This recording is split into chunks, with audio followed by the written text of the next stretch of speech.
Hello, hello po. Kamusta po kayo? Ayan, magkakamatisan po tayo ng isda. Ayan, nilagyan ko lang po ng luya. Ayan, tsaka po sibuyas. Nilagay ko na rin po. Ayan, sibuyas at tsaka luya. Ayan, tsaka po kamatis. Ayan, kinamatisang isda po yan. Ayan. Bali ang pang-asim na lang po natin dyan, yung kamatis lang. Ayan, ito po ang isda, kulay pula. Hindi ko po alam kung anong pangalan ng isda na to. Ayan, lalagyan lang po natin ng kaunting tubig at okay na po yan. Ayan, lagyan po natin ng asin. Ayan, kaunti lang po, siguro mga 200 pirasong asin po yan. Ayan,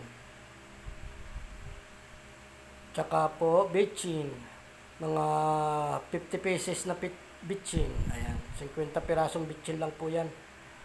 Pangit naman po pag sobrang sarap. Ayan, baka mapasobra po ang sarap. Maraming kwan. Ayan, sinalang na po natin. Ayan, at hintayin na lang po natin kumulo at ating ulamin na po yan. Ayan, at pakukuluan lang po natin at pag na, ayan, tingnan po natin. Wow, kumukulo na po. Napakasarap po niyan sa kanin.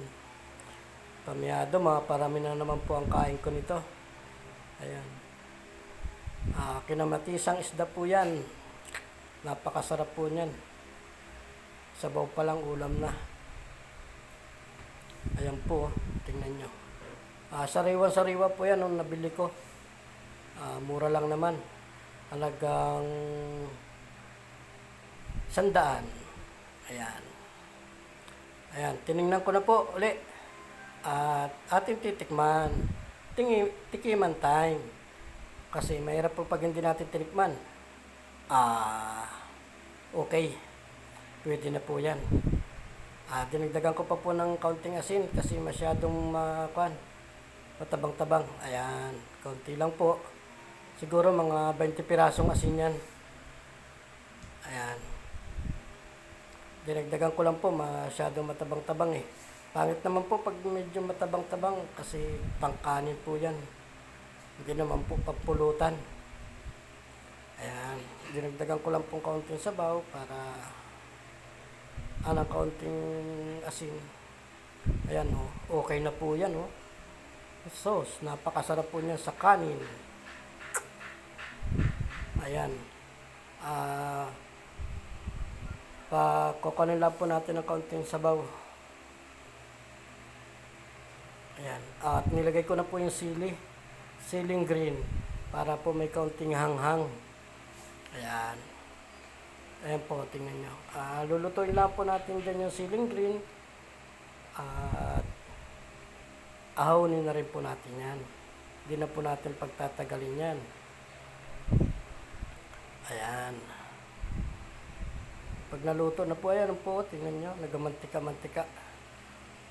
Diyan. Napakasarap pong isda niyan. Sarap, sabaw pa lang ulam na. Ayan po. Marami na naman po ang kain ko nito. Ayan. Shout out po sa inyong lahat ng mga nanonood ng aking video. At paki-like and share naman po. Thank you po. Bye-bye.